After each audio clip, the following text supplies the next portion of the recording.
तो हेलो बच्चों, क्या हाल है। आशा करता हूँ कि आप सभी लोग ठीक हैं। तो दोस्तों, काफ़ी देर लगी हमारे लाइफ प्रोसेस के सेकेंड लेक्चर को आने में, क्योंकि हमारा जो सेटअप था उसमें थोड़ी प्रॉब्लम हो गई। इस वजह से थोड़ा ज़्यादा लेट हुआ है हमें। तो हमने एक नया सेटअप लिया है जिससे आप लोगों को समझने में कोई दिक्कत ना हो। उसके लिए हमने सारे इंतज़ाम किए हैं और इसी में हमें टाइम लग गया है। सो अगर भूल चूक इतनी लंबी टाइम पीरियड के लिए हो गया, मैंने गैप ले लिया, उसके लिए माफ़ी चाहता हूँ। तो अब हम ज़्यादा वक्त को बर्बाद नहीं करेंगे क्योंकि टाइम हमारे पास बहुत कम है और अब हम सीधा स्टडी करने पे आते हैं बायोलॉजी की। जो हमने लाइफ प्रोसेस को शुरू किया था उस पर हम ध्यान देते हैं। चलिए दोस्तों, शुरू करते हैं लाइफ प्रोसेस। तो जिस सब्जेक्ट को हम पढ़ने जा रहे हैं उसका नाम है बायोलॉजी। जिस सब्जेक्ट की हम स्टडी करने जा रहे हैं उसका नाम है बायोलॉजी। अब सबसे पहले जिस चीज को हम पढ़ने जा रहे हैं बायोलॉजी, वो क्या है, इसकी जानकारी होना बहुत ज्यादा जरूरी है। तो ये दो टर्म्स से जुड़ करके बना है, बायो प्लस लॉजी। तो बायो का मतलब होता है लिविंग। बायो का मतलब होता है लिविंग और लॉजी का मतलब होता है टू स्टडी। तो बायोलॉजी जो है ये दो वर्ड से जुड़कर बना है, जिसमें बायो का मीनिंग होता है लिविंग और लॉजी का मतलब है टू स्टडी। तो हम समझेंगे कि बायोलॉजी चीज क्या है, ये क्यों इसकी स्टडी हम करते हैं, और उसके बाद हम अपने लाइफ प्रोसेस को देखेंगे। तो सबसे पहले जो बायोलॉजी की डिफिनेशन बनती है वो ये है, biology is the branch of science which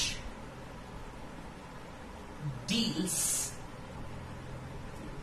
with the study of living things। ठीक है बच्चों। तो biology is the branch of science which deals with the study of living things. ये हमारे बायोलॉजी का डिफिनेशन बनता है। यहां पर लिविंग थिंग्स भी बोल सकते हैं या फिर लिविंग बीइंग्स भी बोल सकते हैं डिफिनेशन में।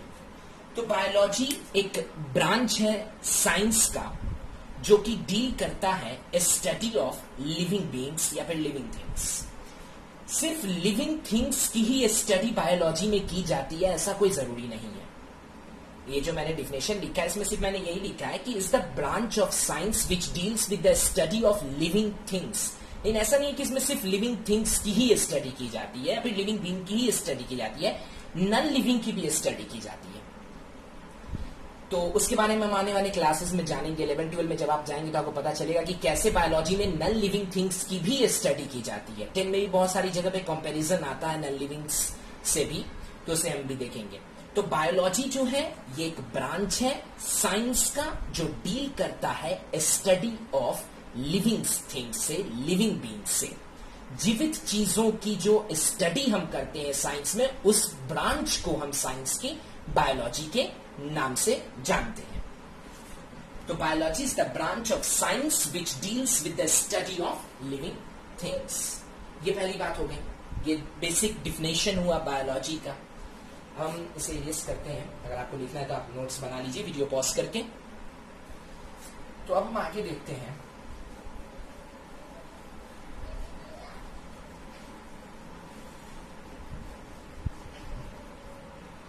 आगे हमें जो पढ़ना है, अब जो हमारा चैप्टर है लाइफ प्रोसेस, उसके बारे में देखते हैं। सबसे पहले हमें दो चीज समझनी है। एक चीज होती है LIVING, लिविंग। एक चीज होती है लिविंग और उसी का जस्ट अपोजिट होता है नन लिविंग। उसी का जस्ट अपोजिट होता है नन लिविंग। तो लिविंग और नन लिविंग, हमारे आसपास हमारे इन्वायरमेंट में बहुत सारी चीजें लिविंग है और बहुत सारी चीजें नन लिविंग है। तो लिविंग का जो हमने हमेशा से मीनिंग सुना है, जो चीज जीवित है, जिसमें जान है, वो लिविंग है, और जिसमें जान नहीं है वो नन लिविंग है। तो लिविंग और नन लिविंग दो चीजें हैं। लिविंग को हम वो भी कह सकते हैं कि जिसमें लाइफ होती है। ओके, जिस चीज में लाइफ हो, जो चीज, वो भी हम कह सकते हैं कि वो नन लिविंग है, और लिविंग है, सॉरी, वो लिविंग है। तो जिसके पास हैविंग अ लाइफ, जिसके पास लाइफ होगी वो लिविंग कहलाएगा, और जिसके पास लाइफ नहीं होगी वो नन लिविंग कहलाएगा। लिविंग थिंग्स को हम एक और नाम से जानते हैं, और जिसके पास लाइफ है यानी कि जो लिविंग है वो होता है अलाइव। जो लिविंग है, जिसमें जान है, जिसके पास लाइफ है, उसे हम अलाइव भी कहते हैं। ठीक है बच्चों, तो ये सबसे पहले हमें लिविंग और नन लिविंग जो समझना है हमारे लाइफ प्रोसेस में, वो मैंने आपको समझाया है। अच्छा, इस बात के क्या सबूत हैं, इस बात का क्या दलील है हमारे पास कि कोई चीज लिविंग है और कोई चीज नन लिविंग है? इस बात की हमारे पास क्या सबूत है कि किसी चीज के पास लाइफ है वो अलाइव है, और कोई चीज के पास, किसी के पास लाइफ नहीं है वो नन लिविंग है?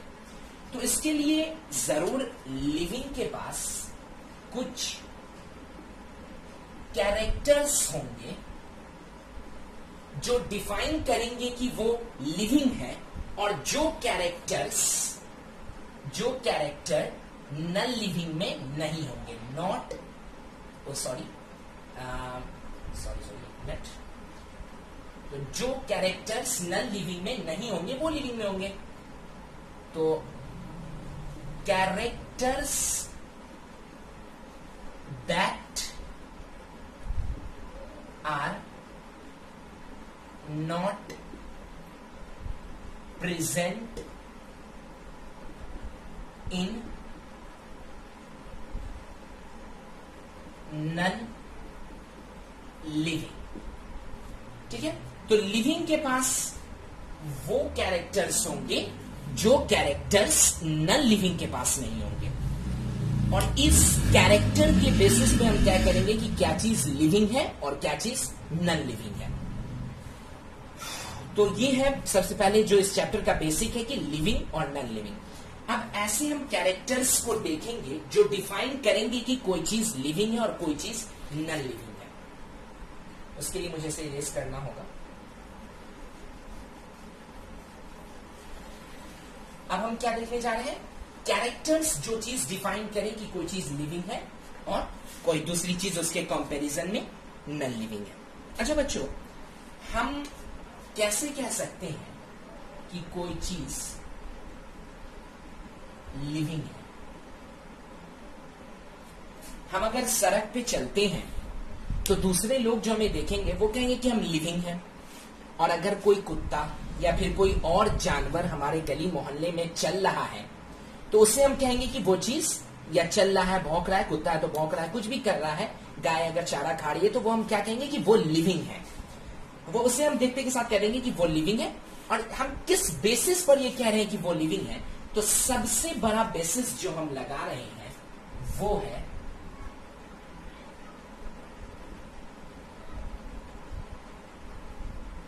मूवमेंट।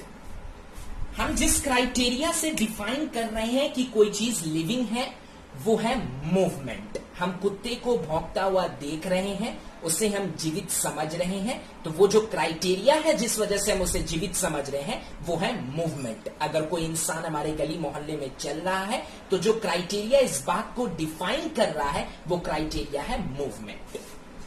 तो मूवमेंट जो है वो एक क्राइटेरिया के तौर पे हम उसे ले सकते हैं कि वो लिविंग है।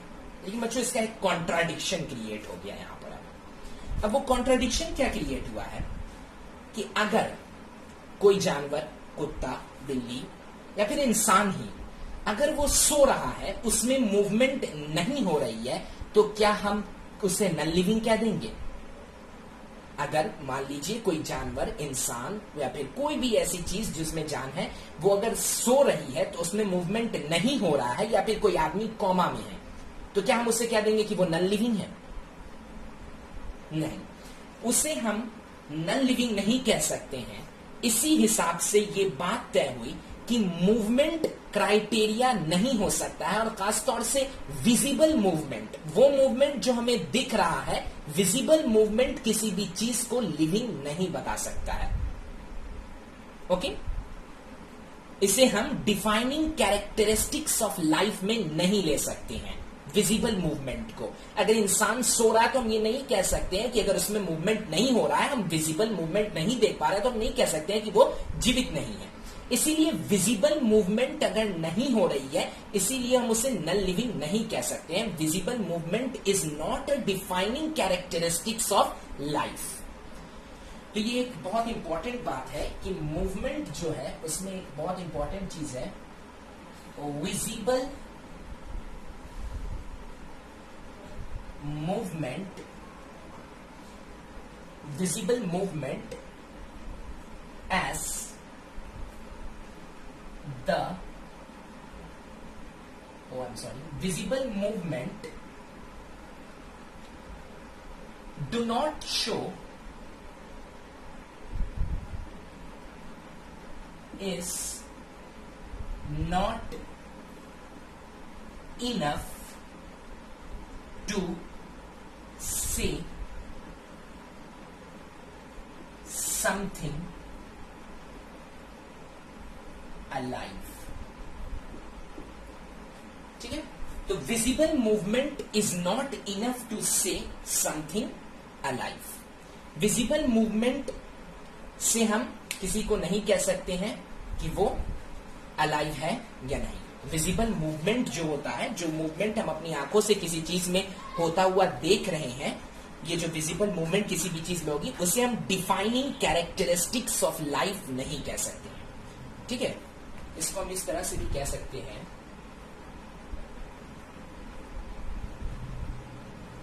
Visible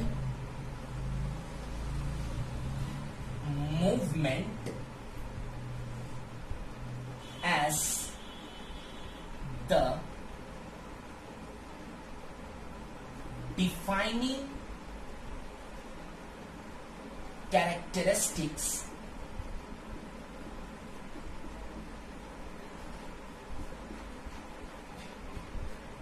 of life is not enough। ठीक है, ऐसा हमने क्यों कहा कि visible movement as the defining characteristics of life is not enough. Because अगर कोई चीज, कोई जानवर, कोई इंसान अगर सो रहा है तो हम ये नहीं कह देंगे कि वो मरा हुआ है। ओके, तो मूवमेंट तो हमने लिया, लेकिन विजिबल मूवमेंट ने उसमें कॉन्ट्राडिक्शन लगा दिया लिविंग होने में। तो अब जो बेसिकली हमारे सामने बात आई कि अब हम कैसे कहें कि कोई चीज अलाइव है, कोई चीज अलाइव नहीं है। तो अब हम आगे देखते हैं। इसके लिए अब हम कोई तरीका जरूर निकालेंगे, इस पर हम गौर करते हैं।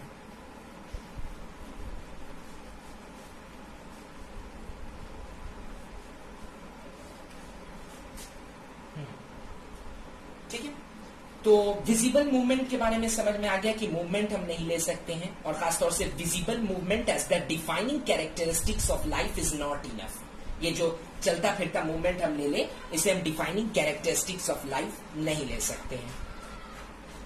अब एक क्वेश्चन यहाँ पे अराइज होता है बच्चों कि जितने भी पेड़ पौधे हैं, जितने भी एनिमल्स हैं, वो सब लिविंग हैं। ये हम भी जान रहे हैं, आप भी जान रहे हैं। लेकिन पेड़ तो मूवमेंट नहीं शो कर रहे हैं।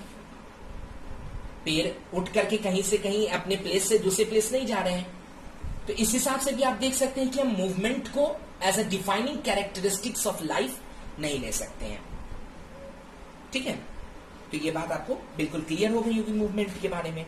ओके, तो अब बात आती है कि लिविंग के लिए तब क्या कैरेक्टरिस्टिक्स बनेगी।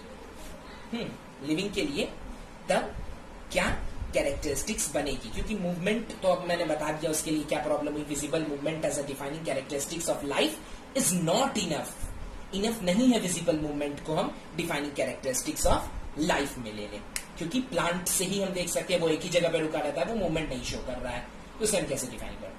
तो लिविंग होने के लिए सबसे ज्यादा जरूरी है, जो कि as compare to non living में नहीं होता है, लिविंग में होता है, कि लिविंग में कुछ प्रोसेस होते हैं, वो है न्यूट्रिशन,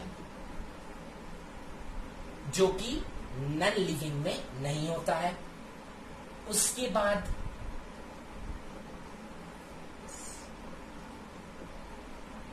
रेस्पिरेशन, जो कि नॉन लिविंग में नहीं होता है। उसके बाद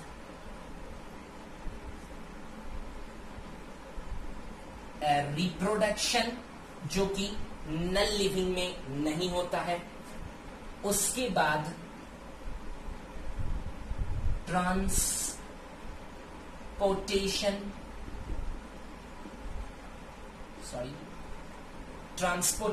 जो कि नॉन लिविंग में नहीं होता है। उसके बाद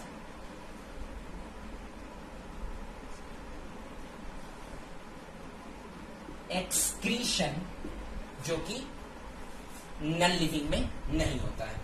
ये कुछ प्रोसेस मैंने लिखे हैं, जिसमें सबसे पहला है न्यूट्रिशन, दूसरा है रेस्पिरेशन, फिर है रिप्रोडक्शन, फिर है ट्रांसपोर्टेशन, और सबसे लास्ट में है एक्सक्रीशन। ये जो प्रोसेस है ये लिविंग में होंगे और नॉन लिविंग में नहीं होंगे। अब धीरे धीरे हमें लाइफ प्रोसेस में इस एक एक प्रोसेस की स्टडी करनी है, कि इसमें ये न्यूट्रिशन क्या है, ये रेस्पिरेशन क्या है, ये रिप्रोडक्शन क्या है, ये ट्रांसपोर्टेशन क्या है, ये एक्सक्रीशन क्या है। इससे हमें इस चीज की स्टडी इसमें करनी है। ठीक है, तो ये सब जो प्रोसेस है, एक मिनट, ये सब जो प्रोसेस है ये नॉन लिविंग में नहीं होंगे।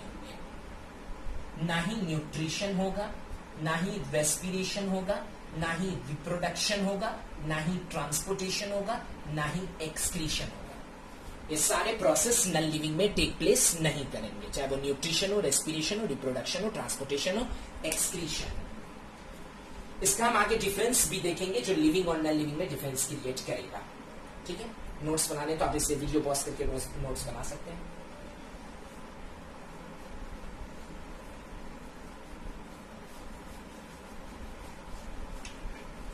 आगे बच्चों बिल्कुल बेसिक बातों पर गौर करेंगे, कि ऐसा पूरा लॉजिक देखेंगे। बायोलॉजी सिर्फ रट के पढ़ के चले जाने का सब्जेक्ट नहीं है, कि आखिर ऐसा होता क्यों, ये पूरा समझेंगे।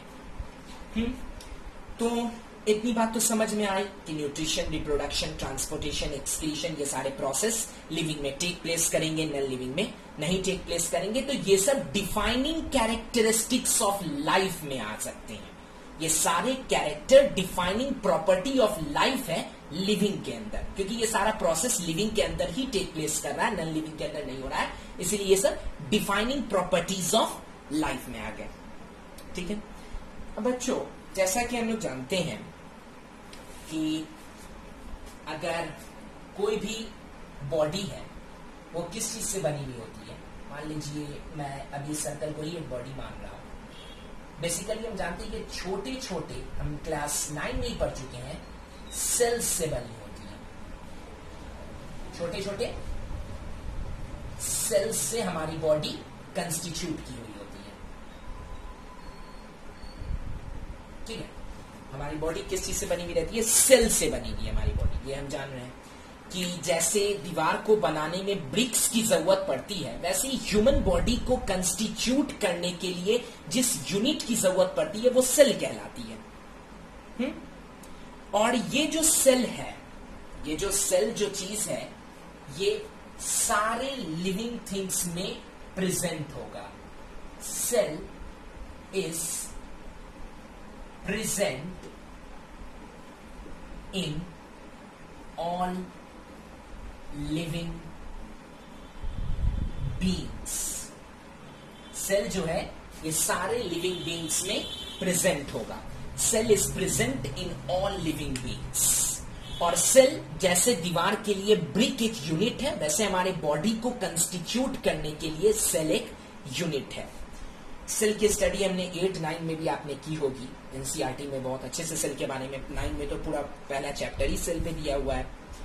तो एक बात जो है कि अगर हम सेल से हम बने हुए हैं तो छोटे छोटे सेल मिल करके एक पूरे बॉडी को कंस्टिट्यूट किया हुआ है।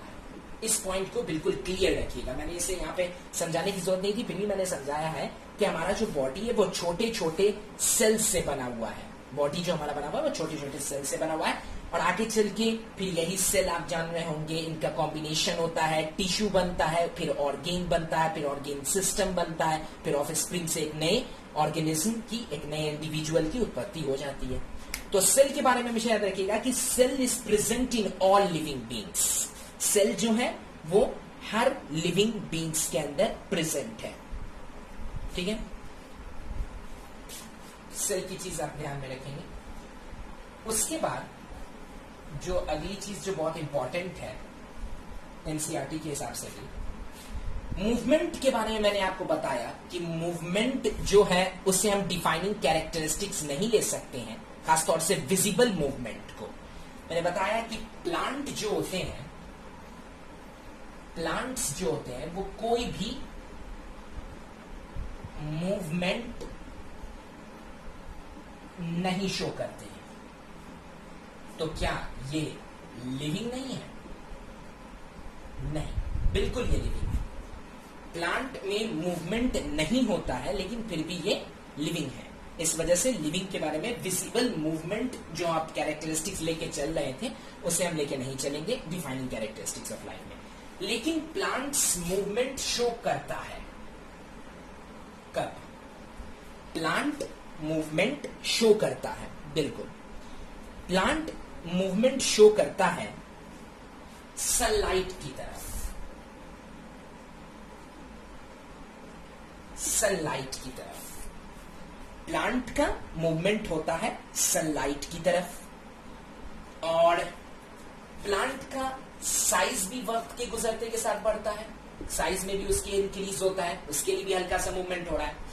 अब इसमें जो बात आती है कि और ये मूवमेंट जो ये विजिबल मूवमेंट नहीं है। प्लांट सनलाइट की तरफ मूवमेंट जो कर रहा है वो विजिबल मूवमेंट नहीं होता है। उसके लिए हम कंट्रोल एंड कोऑर्डिनेशन में जानेंगे कि सनलाइट की तरफ उसकी मूवमेंट कैसे होती है।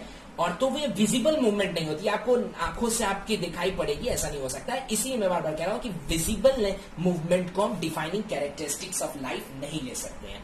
और साइज भी प्लांट का हमारे कोई आंख के सामने नहीं पड़ता है, इसीलिए हम विजिबल मूवमेंट को इक्वेट करेंगे, विजिबल मूवमेंट को डिफाइनिंग कैरेक्टरिस्टिक्स ऑफ लाइफ नहीं लेंगे। ठीक है,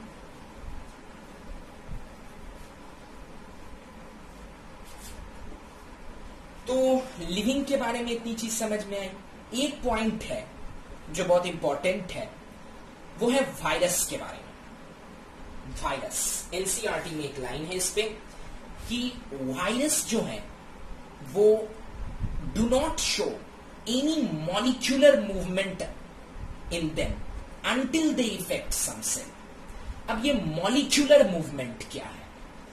तो हमने आपको अभी थोड़ा देर पहले बताया कि मान लीजिए ये सर्कल अगर हमारी पूरी बॉडी है और ये बॉडी छोटे छोटे सेल से बनी हुई है। ये बॉडी छोटे छोटे सेल से बनी हुई है, तो इस सेल में भी मॉलिक्यूलर मूवमेंट होते हैं।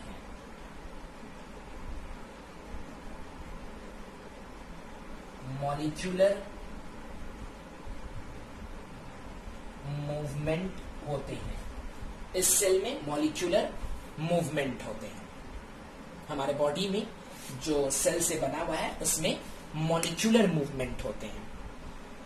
तो वायरस के बारे में जो लिखता है वो कहता है कि virus do not show any molecular movement in them until they effect some cell. तो हमारी बॉडी के सेल के बीच में मॉलिक्यूलर मूवमेंट कंटिन्यूअस होते रहते हैं। जब हम सोते भी रहते हैं तब भी उसमें मॉलिक्यूलर मूवमेंट होते ही रहते हैं। लेकिन वायरस जो है वो बिना कोई मॉलिक्यूलर मूवमेंट दिखाए सम सेल को इन्फेक्ट कर देता है। वायरस के बारे में हम जानते हैं कि वायरस बहुत खराब चीज है, वो चाहे तो किसी भी एक जीवित चीज को इफेक्ट कर सकता है, लेकिन उसमें मॉलिक्यूलर मूवमेंट भी नहीं होता है और वो इफेक्ट करता है। ऐसा कैसे पॉसिबल है? ऐसा ऐसे पॉसिबल है कि ये जो वायरस होता है, ये जब होस्ट की बॉडी के अंदर रहता है तो ये लिविंग रहता है, और अगर आउटसाइड द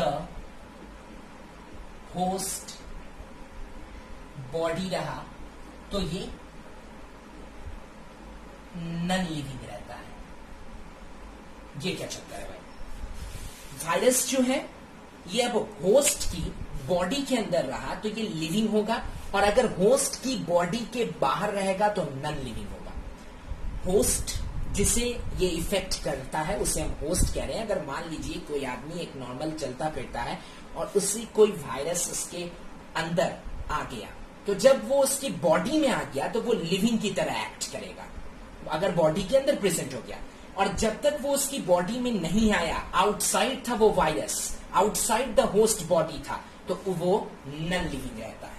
इसीलिए ये जो लाइन लिखी गई है कि virus do not show any molecular movement in them until they infect some cell, उसका सबसे बड़ा रीजन यही है कि वो होस्ट की बॉडी के अंदर जब आ जाता है तो लिविंग हो जाता है, और जब आउटसाइड द होस्ट बॉडी होता है तो नन लिविंग रहता है। ठीक है, तो आशा करता हूं कि आपको यहां तक समझ में आया होगा वायरस तक कि वायरस में कैसे क्या होता है।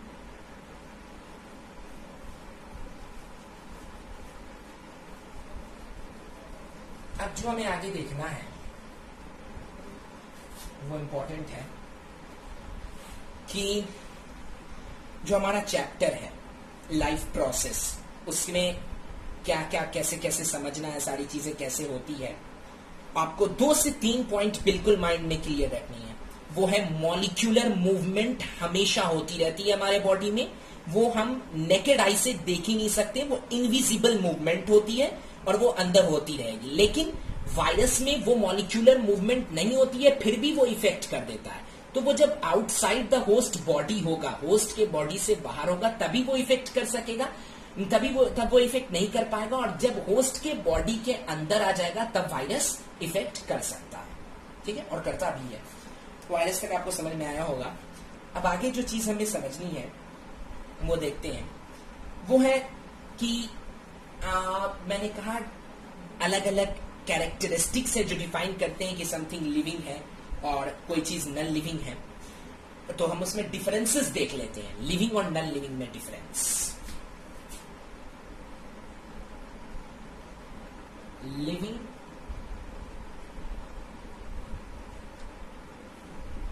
और नन लिविंग में डिफरेंस देखेंगे। लिविंग और नन लिविंग में डिफरेंस। तो इस डिफरेंस में बेसिकली जो हमें सीखना है, जो जानना है, वो हम देखेंगे कि लिविंग और नन लिविंग में क्या डिफरेंस है। तो डिफरेंसेस लिखने का जो मैंने तरीका दिखाया है, ऐसे ही लिखिएगा आप एग्जामिनेशन में भी पॉइंट वाइज, बहुत अच्छे तरीके से। इस पे आपको अच्छे नंबर मिलेंगे और मैं इस बात की पूरी गारंटी देता हूं कि डिफरेंसेस आप इसी तरह से लिखें। बड़ी क्लास में डिफरेंसेस लिखने का यही तरीका ही होता है। तो लिविंग और नन लिविंग में differences, difference between living and non living things. Living beings respire. सबसे पहली चीज, living beings respire. Living beings जो है उसमें process of respiration take place करेगा, जिसे हम लाइफ प्रोसेस में जानेंगे कि रेस्पिरेशन किसे कहते हैं। तो लिविंग बीइंग रेस्पायर। वैसे हमने 8 और 9 में भी रेस्पिरेशन की थोड़ी तो आप लोगों को जानकारी होगी रेस्पिरेशन के बारे में कि वो कैसा प्रोसेस है, और डीपली हम आने वाले लेक्चर्स में जरूर देखेंगे। उसके सेपरेट एकदम बेहतरीन तरीके से लेक्चर्स में देखेंगे लाइफ प्रोसेस के। तो लिविंग बींग्स रेस्पायर, और इसमें एक और वर्ड होता है, वो होता है ब्रीथ। लिविंग बींग रेस्पायर और ब्रीथ, जितने भी लिविंग बींग्स होंगे उसमें प्रोसेस ऑफ रेस्पिरेशन और ब्रीथिंग यानी कि सांस लेने की प्रक्रिया होगी।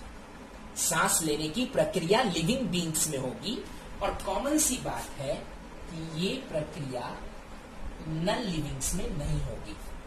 काफी टाइम लग जाएगा इसलिए मैंने लिखा नहीं है, सीधा क्रॉस कर दिया है कि लिविंग बींग्स में प्रोसेस ऑफ रेस्पिरेशन और ब्रीदिंग, सांस लेने की प्रक्रिया और रेस्पिरेशन, हम आने वाले लेक्चर्स में देखेंगे रेस्पिरेशन के बारे में।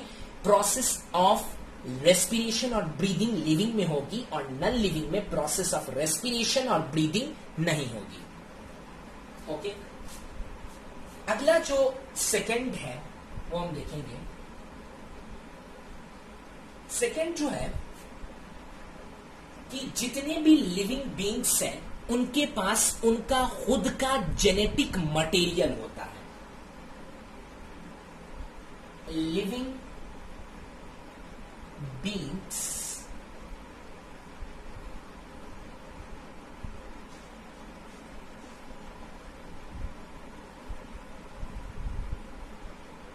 possesses genetic material. Living being possesses genetic material. अब ये जेनेटिक मटेरियल क्या है?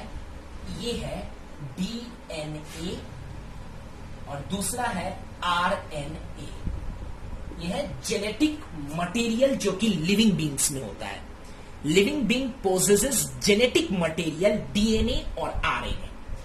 अब डीएनए के बारे में भी आप 8-9 में जानते होंगे और आरएनए के बारे में भी जानते होंगे कि हमारा जो सेल होता है उसमें न्यूक्लियस होता है, न्यूक्लियस में क्रोमोसोम्स होते हैं और उसी क्रोमोसोम में आपको डीएनए मिलेगा।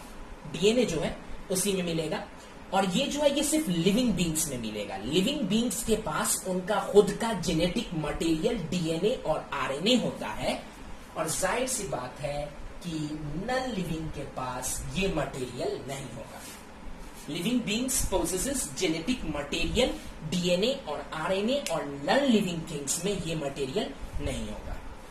ये बात क्लियर है? ये जेनेटिक मटेरियल की कहानी हम रिप्रोडक्शन में देखेंगे। जेनेटिक मटेरियल क्या है, डीएनए आरएनए सारी चीजें देखेंगे।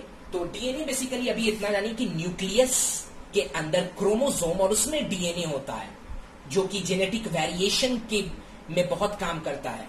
ऑफ स्प्रिंग जो चाइल्ड रहते हैं, जो चाइल्ड पैदा होने वाले रहते हैं, उनके जेनेटिक मटेरियल उनमें जो जेनेटिक वेरिएशन लाता है उसमें बहुत काम करता है। जो पेरेंट्स से चाइल्ड में ट्रांसफर होता है वो होता है डीएनए और आरएनए। उसके हम बात करेंगे आने वाले लेक्चर्स में। तो living being possesses genetic material DNA RNA, उससे उल्टा उधर आप लिख लीजिएगा non living do not possess genetic material DNA और आरएनए। उसके बाद जो तीसरी चीज है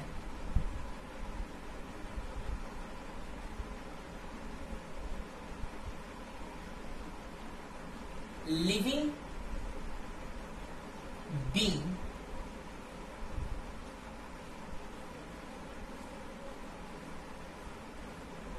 reproduce, और जाहिर सी बात है non living beings do not reproduce. और इस रिप्रोड्यूस के प्रोसेस को हम रिप्रोडक्शन के नाम से जानते हैं। ठीक है, living being reproduce by the process of reproduction और non living do not reproduce, उसमें रिप्रोडक्शन नहीं होगी नॉन लिविंग्स में। तो लिविंग बीइंग्स रिप्रोड्यूस करेंगे, उसमें प्रोसेस ऑफ रिप्रोडक्शन होगा और नॉन लिविंग में प्रोसेस ऑफ रिप्रोडक्शन नहीं होगा। ओके, रिप्रोडक्शन के बारे में आप जानते ही होंगे। वैसे हमने आने वाले लेक्चर्स में मुझसे भी पूरी स्टडी करेंगे रिप्रोडक्शन प्रोसेस की भी। रिप्रोडक्शन के बारे में जो बेसिकली जानकारी आपको जो थोड़ी सी अगर होनी चाहिए कि जो एक से अनेक की जो पैदाइश होती है, इंडिविजुअल्स के जो पैदाइश हो रही है, उसे हम रिप्रोडक्शन कहते हैं। और ये बहुत ही इंपॉर्टेंट प्रोसेस है हमारे लिए और हमें इस पृथ्वी पे जीवित रहने के लिए रिप्रोडक्शन बहुत इंपॉर्टेंट प्रोसेस है। तो लिविंग बींग्स रिप्रोड्यूस, वो अपने जैसे और को रिप्रोड्यूस कर सकते हैं और नॉन लिविंग ऐसा नहीं कर सकते हैं। ओके, तो आप वीडियो पॉज करके इसे नोट कर सकते हैं। मैं रेज करता हूं।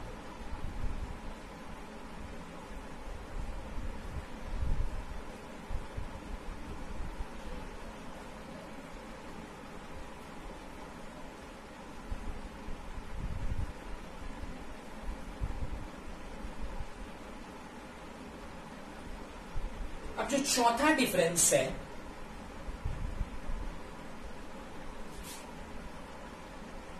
वो हम देखेंगे कि चौथा डिफरेंस क्या है।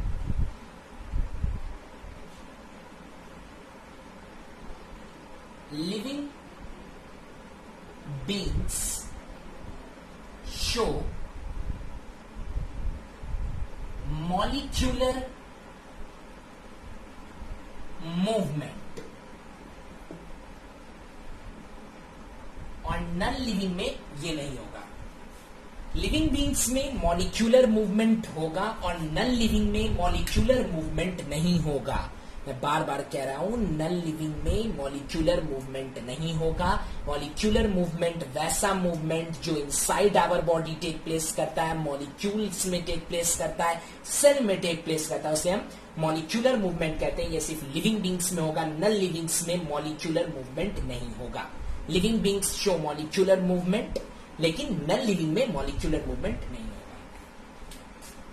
पांचवी जो बात है,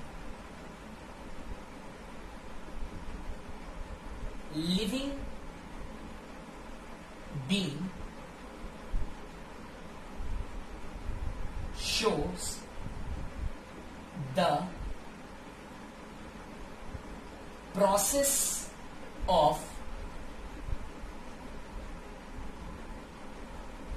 ट्रांसपोर्टेशन, और नॉन लिविंग में ये प्रोसेस नहीं होता है। ठीक है, living beings shows the process of transportation. Transportation भी एक प्रोसेस है, जैसे रिप्रोडक्शन रेस्पिरेशन है, वैसे ट्रांसपोर्टेशन भी एक प्रोसेस है जो कि लिविंग बींग्स के बॉडी में टेक प्लेस करता है और नॉन लिविंग में ट्रांसपोर्टेशन नहीं होता है। ट्रांसपोर्टेशन क्या है? किसी भी चीज को एक जगह से दूसरी जगह पहुंचाना, इस प्रोसेस को हम ट्रांसपोर्टेशन कहते हैं। हमारी बॉडी में भी ट्रांसपोर्टेशन टेक प्लेस करता है और उसे कराने के लिए जो मीडियम होता है वो ब्लड होता है हमारे बॉडी के अंदर। और ट्रांसपोर्टेशन की भी हम पूरी स्टडी अपने इस लाइफ प्रोसेस में इस चैप्टर के अंदर करेंगे। तो living being shows the process of transportation, और इसका उल्टा उधर हो जाएगा कि नॉन लिविंग में प्रोसेस ऑफ ट्रांसपोर्टेशन नहीं होता है। ठीक है, आप वीडियो पॉज करके नोट कर सकते हैं, मैं इरेज करता हूं।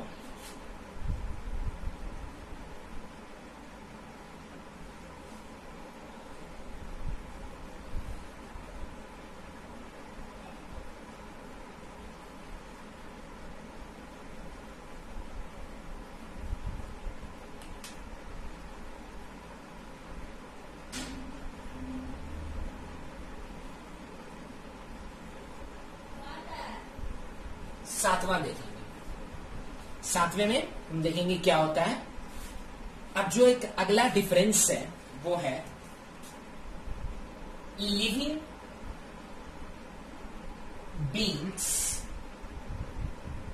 Shows the process of excretion.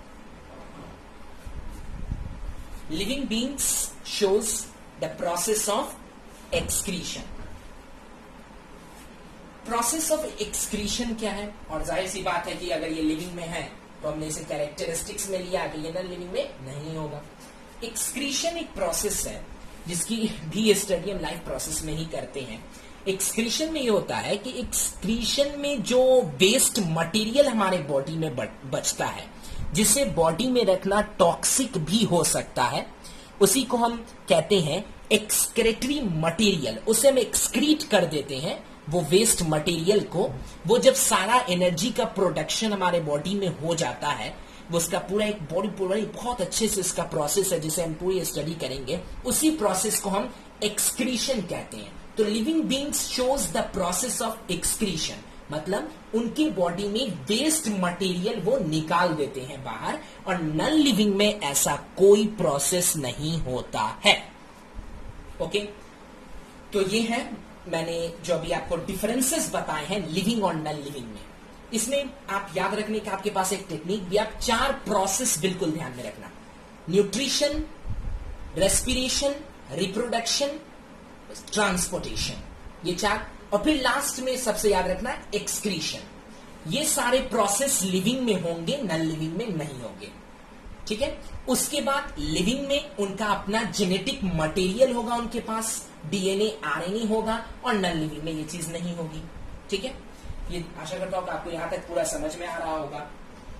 अब इतने डिफरेंसेस देखने के बाद अगर आप चाहें तो इससे ज्यादा भी डिफरेंसेस लिख सकते हैं, इससे ज्यादा भी डिफरेंसेस आप लिख सकते हैं, लेकिन जो बेसिक, जो सबसे इंपॉर्टेंट होता है लिविंग बीइंग्स और नॉन लिविंग बीइंग्स का, वो मैंने आपको शो कराया है। ठीक है, तो हमने डिफरेंसेस देख लिए लिविंग और नॉन लिविंग्स के बीच में।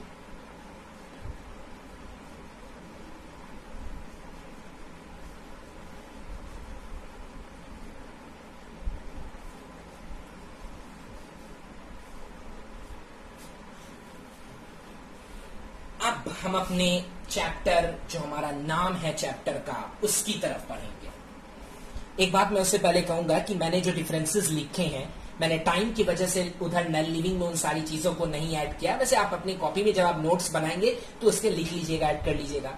आशा करता हूं आप 10 में हैं, इतना तो आप करेंगे ही। वैसे भी स्टडी बहुत ज्यादा ही करनी है, आप बोर्ड के स्टूडेंट हैं।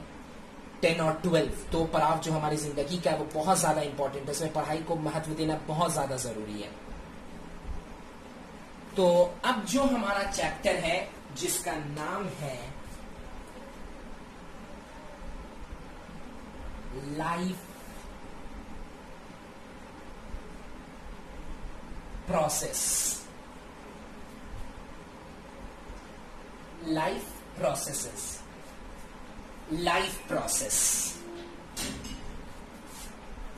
लाइफ में जो प्रोसेस आ रहे हैं वो प्रोसेस, ये हमारे चैप्टर है। तो इसमें हमारी लाइफ में जो प्रोसेस जिसकी सबसे ज्यादा स्टडी करनी है, जो जो प्रोसेस की, उसमें सबसे पहले मैंने पीछे भी बताया है, न्यूट्रिशन,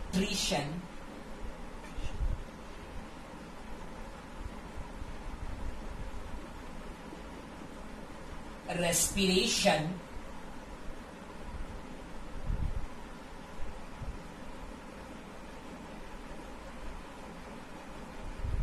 ट्रांसपोर्टेशन,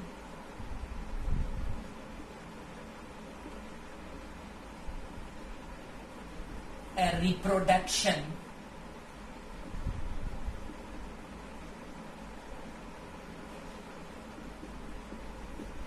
एक्सक्रीशन, ये प्रोसेस है life process. Nutrition, respiration, transportation, उसके बाद रिप्रोडक्शन, और सबसे आखिरी जो है वो है एक्सक्रीशन। तो इतने प्रोसेस की बिल्कुल अच्छे से हमें स्टडी करनी है। यही हमारे लाइफ प्रोसेस हैं। ये जो बेसिक प्रोसेस हम परफॉर्म करते हैं अपने आप को इस अर्थ पे लिविंग और जीवित रखने के लिए, यही प्रोसेस हमारे लाइफ प्रोसेस कहलाते हैं। ठीक है, तो ये सब हमारे लाइफ में परफॉर्म किए वाले प्रोसेस है जिसकी वजह से हम जीवित हैं, जिसकी वजह से हम जिंदा हैं। अगर इस प्रोसेस को परफॉर्म हम नहीं करेंगे तो जीवित रहना मुश्किल है। हर एक प्रोसेस की अपनी अपनी एक इंपॉर्टेंस है, चाहे वो न्यूट्रिशन हो, रेस्पिरेशन हो, ट्रांसपोर्टेशन हो, रिप्रोडक्शन हो या फिर एक्सक्रीशन हो। तो अब हम देखते हैं लाइफ प्रोसेस का डिफिनेशन। मन में तो देखिए डिफिनेशन सबसे पहले आपके दिमाग में बननी चाहिए। आपको सोचना होगा कि डिफिनेशन बन कैसे रही है। बुक में लिखी हुई डिफिनेशन को याद कर लेना ही बहुत बड़ी बात नहीं होती है, चीजों को समझ के अपने दिमाग में रखना सबसे बड़ी बात होती है। तो आपको ये समझ में आ गया कि अच्छा, जो बेसिक फंक्शन हम परफॉर्म करेंगे अपने आप को जीवित रखने के लिए इस अर्थ पर, जो बेसिक प्रोसेस हम परफॉर्म करेंगे, उसी प्रोसेस, उसी फंक्शन को हम लाइफ प्रोसेस करेंगे। ठीक है, तो अब हम डिफिनेशन लिखते हैं इसका, लाइफ प्रोसेस का। कहता है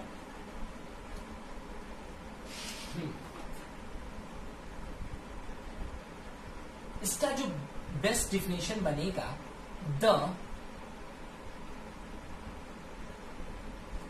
basic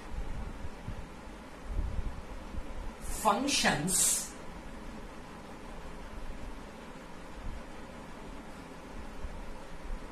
performed by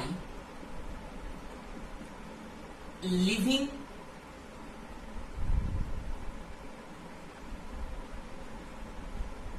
organisms to maintain their life